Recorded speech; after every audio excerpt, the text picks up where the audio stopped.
I'm Brenda. And I'm Megan. And we're the Badass Babes of Entertainment. Let's be renegades, reckless, running through our veins. Let's be renegades, good for nothing, runaways. That girl got her own bed. Hi, Michelle. Hi, How are you? I'm doing really well. How are you? I am doing great. Megan, you? Thanks for coming on, Michelle. Thanks for having me. So we're going to read a little bit about you before we start. Okay, so Michelle Simone Miller is an actress, communications coach, and host of the podcast Mentors on the Mic. She earned her BA from Brandeis University in England. Did I say that right? Brandeis, it's in Massachusetts. Brandeis. Yeah. All right. University in, fancy. In England, in English and theater before pursuing her professional career in New York City. Her credits include Winter's Tale, Blue Bloods, Homeland, and a lead role in the MTV scripted series One Bad Choice. She loves using her training to help teach her clients professional development and communication skills with a specialty in public speaking. Alongside her coaching, she loves moderating panels and hosting her podcast, Mentors on the Mic. Her guests include the legendary showrunner Marta Kaufman, which Marta Kaufman, Friends, Grace and Frankie, just those small shows. Actor-director Tony Goldwyn from Scandal, five-time Emmy-winning director Rob Burnett, The Fundamentals of Caring, and more. Welcome to the Badass Babes of Entertainment, Thank you. Michelle Miller. How are you? Thank you. I'm good. Happy to be here. We're happy to have you. Thanks for coming on. Yes, we're in the tunnel. No, it's cool. I was trying to figure out like what's going on behind you, but it's awesome. Now I see it's a tunnel. Yeah, there's actually a tunnel like that here in LA that you walk through, and it's all graffitied. So we thought it was very kind of fun. cool. Yeah. Yes. So go ahead. Oh, I didn't say anything. Oh, I thought you said something. Sorry. I'm echoing, I think, That was is the what's going on. echo. Is my Yes. echo? Yeah. Myself is talking to myself. This is great. So, Michelle, tell us about why you started your podcast. So a couple reasons. It was the beginning of the pandemic. Obviously, as an actor, you have like way more time on your hands. I think for the first few weeks, there were all these like open casting calls. There were all these like, awesome opportunities to like self-tape and work and act and kind of put yourself out there. But in the back of my head, I asked myself, well, what have I always said I wished I had more time for? And then one of them was a podcast. And I had never really known what what my podcast would be about, essentially. And simultaneously, I started moderating panels for Brandeis, my alma mater. And I realized, I was so happy to be able to strengthen the community and meet all these alumni and speak with them about their careers in entertainment. But then I thought, well, what about everyone else who couldn't go to college or couldn't go to Brandeis or couldn't afford to meet with these people? And so I figured, you know what? I really like doing this. I'm going to use, just this opportunity that I have to create my own content, create my own work, and meet amazing people that I can connect with. Now, that's awesome. So I know that you said you kind of started this, didn't kind of plan on it, but what has been like the most rewarding experience so far doing this podcast? That is so... it's hard to pick just one. Personally, it feels really, really rewarding that I get to connect with these people in a different way. As an actor, you don't really get to talk to the producers and the directors unless you're on set, right? Unless there's that, one-on-one kind of, opportunity to speak to them. But you're not really encouraged to go out and reach them, right? You're not allowed, Right. you're not really encouraged to even talk to casting directors outside of the room or outside of maybe workshops, that you pay for. So that's been super rewarding personally. But then just in a community level, it's been really nice having people call me and say that, like, one guy reached out to me and said, I listen to your podcast. I know you don't know me. I reached out to one of the mentors on your podcast. He's a network executive at Disney Animation. I reached out to him after that interview. I thought he was so approachable. He was such a nice guy on your podcast. I reached out to him saying I listened to this episode, and he's now my mentor, and he's now opening up all these doors for me in Disney, and we're in talks to having our own show. Wow. And I was really like, cool. so that's pretty cool. Things like that where people call me and are like, and I'm now like texting with directors and writers and producers and, having coffee with them in a way that I wouldn't, as an actor prior to this. So those are the two most rewarding bits, I'd say. That's so cool. I saw that you actually, I want to listen, but that you did an interview with Marta Kaufman, who I'm just obsessed with. So how did that come about? How was that? Was that your favorite interview? Like, it's definitely up there for sure. I'm a huge Friends fan, right? I grew up, I probably know every episode by heart. And she went to Brandeis. And so I spent like a good amount of time reaching out to all these other people, not her, and finally felt like I had not leverage, but I had the people that I could then write to her PR people and say, listen, actually what I did was I reached out to her PR people about being on a panel for Brandeis. And so she was on our TV producers, showrunners panel that I helped put together. And then after moderating that panel, subsequently, I thanked her team. I said, thank you guys so much for helping me organize, to organize Marta's involvement in this and participation. And now I pitched them my podcast. I said, hey, it was really great meeting her. I would love to do a one-on-one interview with her. These are the people that I've, interviewed in the past. This is kind of some of the rankings I've had, something, whatever small I had at the time. And I was just like, I'd love to talk with her. And her team wrote back to me. And after a couple emails back and forth, they said yes. So that's how that came about. Wow. You had to be doing your happy dance when they said yes. Thrilled. I mean, so thrilled. It was just such a joy. It was so cool to talk with her. She was the first person that had a PR person on the call the whole time, just to make sure in the background that things were okay. So it felt pretty incredible to ask her all these questions. And I was trying to lose the sort of ego part of me that was try to ask her things that no one's asked her. But I would look at all these interviews with her. People have asked her everything under the sun. What I did find out what was pretty cool was she's listed on IMDb as credited every time the theme song for Friends, I'll Be There For You, is played anywhere. So it'll be if it's played on Jimmy Fallon's show, she'll get credited on IMDb. And so I asked her, I was just out of curiosity, it was a last question. I was like, why do you get credited every time? She goes, well, David Crane and I, the other producer, the other showrunner, we helped write the lyrics to that song. Oh, wow. Which I had no idea. So I was like, exactly. I had no, it was just such a small question at the end, but it was one of my favorite details that I got from it. Wow. Well, we learned something today. I know. I'm going to tell people that. So fun fact. Fun fact. I should make a TikTok about that or something. Yes. Absolutely. Absolutely. So have you jumped into the TikTok phase and are you doing videos? No, I've been learning from people who've done it well. So meaning I had a couple people on my podcast who either do TikTok very well, and specifically recently TikTok for podcasters. They have a following of 250,000 on TikTok just from doing stuff for their podcast. So I asked them a lot of questions. I had them on. It was a really popular episode. People really want to know how to grow on TikTok. And they broke it down for me and they explained it to me. And so I kind of feel sometime soon I'm going to definitely employ some of those techniques that they suggested, because they're not only doing really well with their podcast, but they have a pretty successful Patreon that comes from the success of the TikToks that they put together. So I definitely want to get into it more. I have an account. I've put some stuff up, just some of the videos that I already have from other social media platforms, just haven't made the ones that I want to make that I've learned from this couple people, podcast hosts. Right. It's cool that you get the opportunity to be able to interview people and learn from some of the best. Yeah. Yes.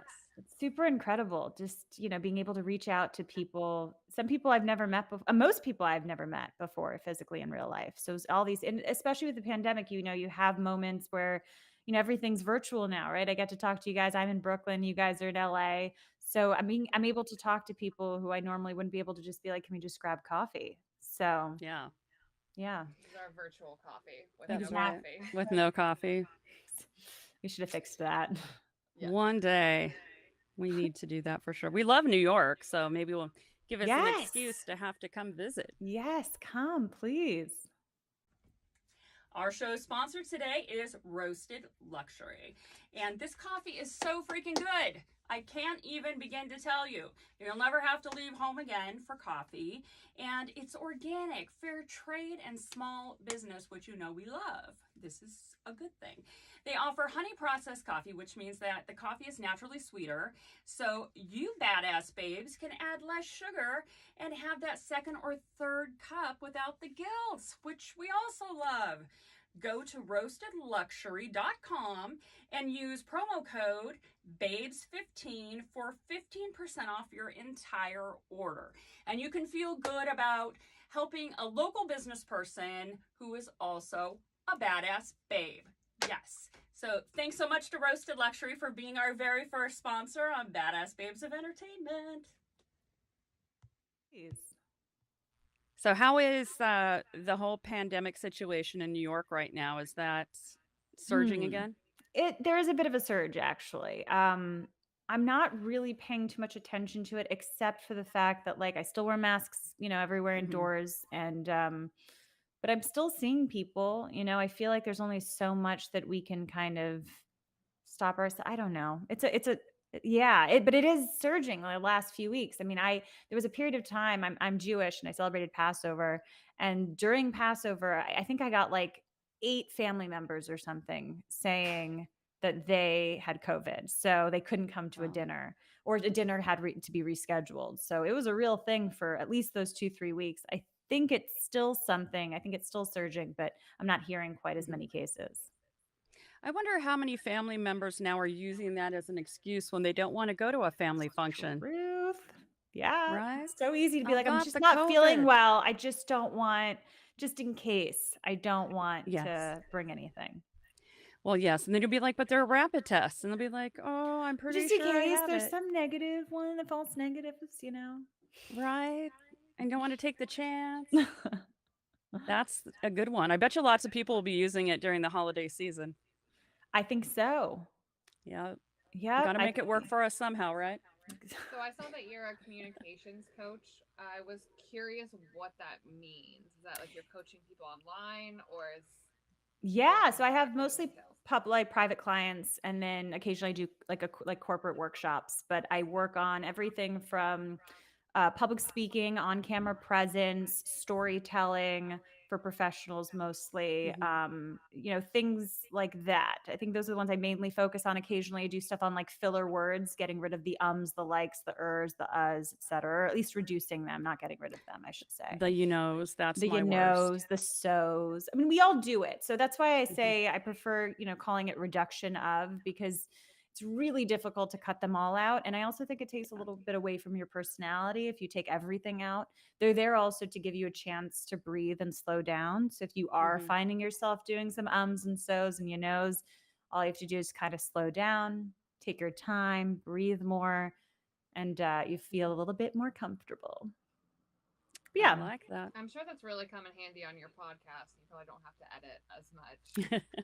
Yeah, I guess so. You know what I've been doing? I've been incorporating the podcast with a lot of my communications training. So I found that I would do these polls on Instagram with people saying, what kind of bonus episodes would you like? And there were some that were very specific to the industry. My most popular bonus episodes are probably top tips from casting directors that I've interviewed, right? But for the most part, I have been starting to incorporate more of my communications training and giving out 3 tips to reduce, calm your nerves, 3 tips to, what were the ones that's coming out in a couple weeks? It's like 3 tips to handle rejection. And I use some of the tips from my actual mentors on the podcast. Like I'll be like, oh, Emmy winning casting director said this about nerves. And, Grammy winning producer Sandy V said this about how he handles nerves. And so I'll use that as um, part of my podcast episodes. Then I'm also like referencing people. So if people want to listen to the full episode, they might feel intrigued, but also I'm giving like tangible information that people can leave with and use, whether they're in the industry, whether they're just have a general interest.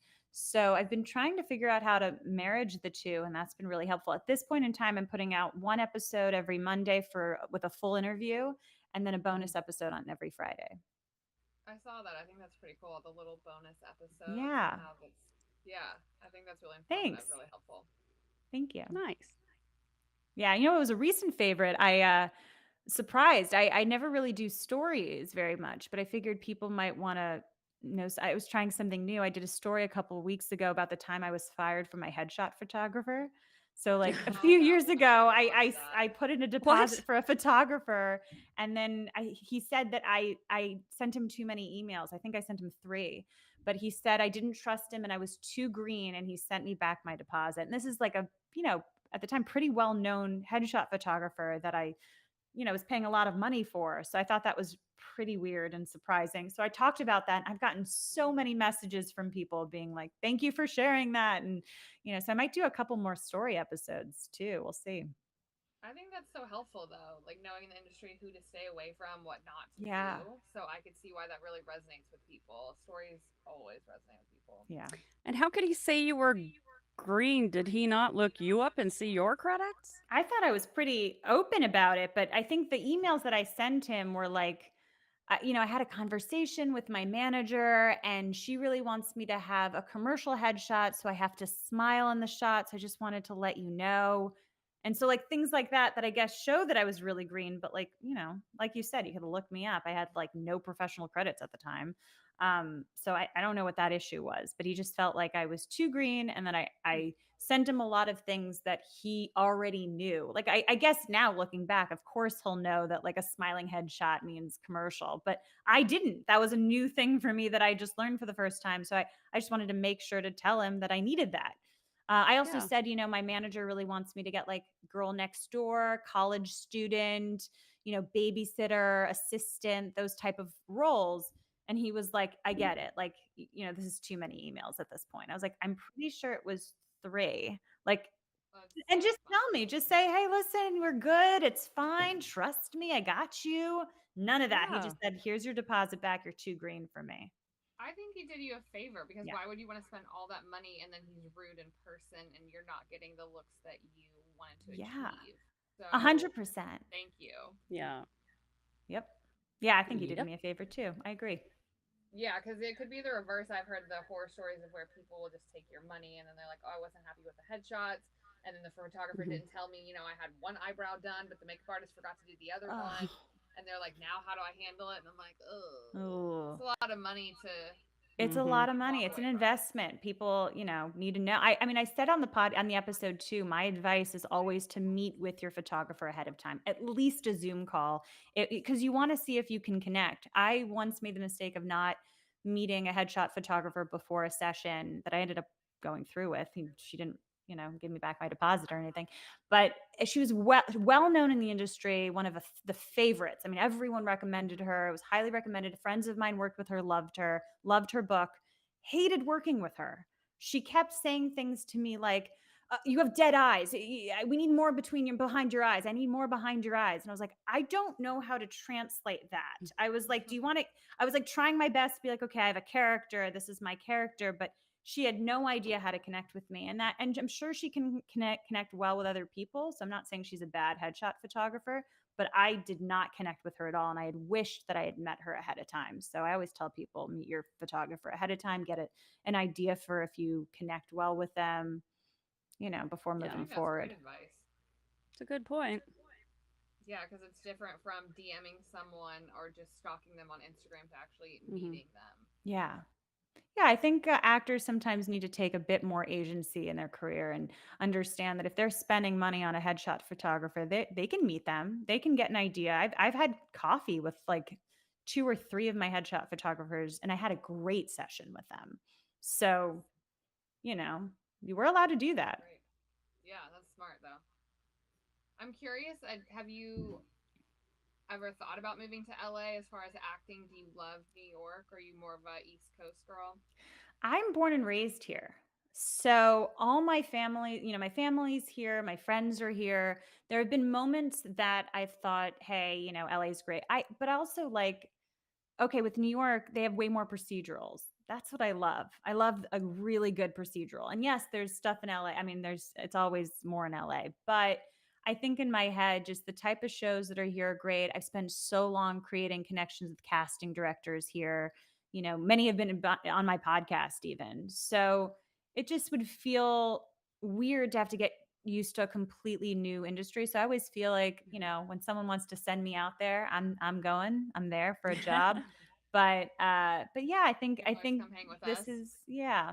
It's also a different world there, and not in a bad way or a good way. I feel like a different type of headshot, sometimes different type of training, different type of auditions. I mean, it's really cool that you get to go to like a lot, like the Warner Brothers lot, and like audition for something. We don't have that here. The coolest maybe casting offices in like Chelsea Piers, but I've been going to Chelsea Piers since I was like 4 years old, so it's not that cool. So the point is that that's pretty awesome. But I get to like listen to my lines and practice my lines on the way to auditions. Well, I used to, obviously, when I was in person.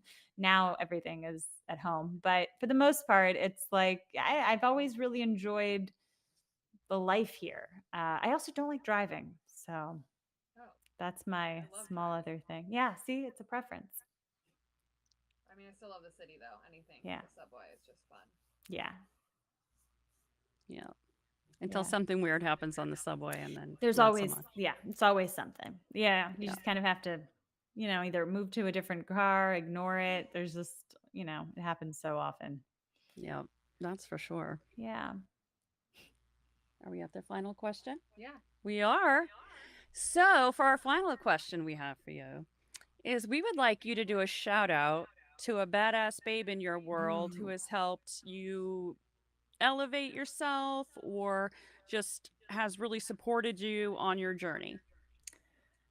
So I like love all the women in my life. So it's very hard to choose one, but I knew this was coming. So I decided to go with Minna Taylor, who she has no idea. I'm going to have to send this to her. She's going to be thrilled. But she not only is an actor that she's an actor who became a communications CEO. So she made her own company called Energize Your Voice.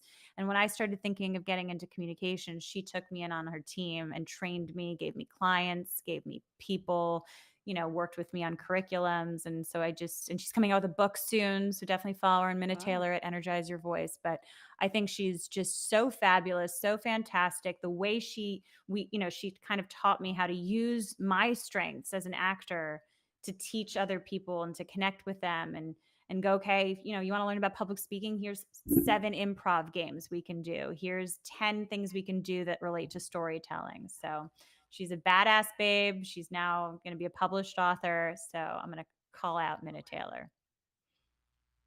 Well, awesome. So, Minna Taylor, you are a badass babe. For sure.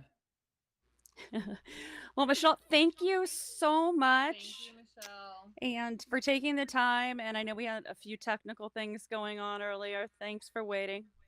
Yeah, thank you for having me. This has been great. So great to connect with you both. Absolutely.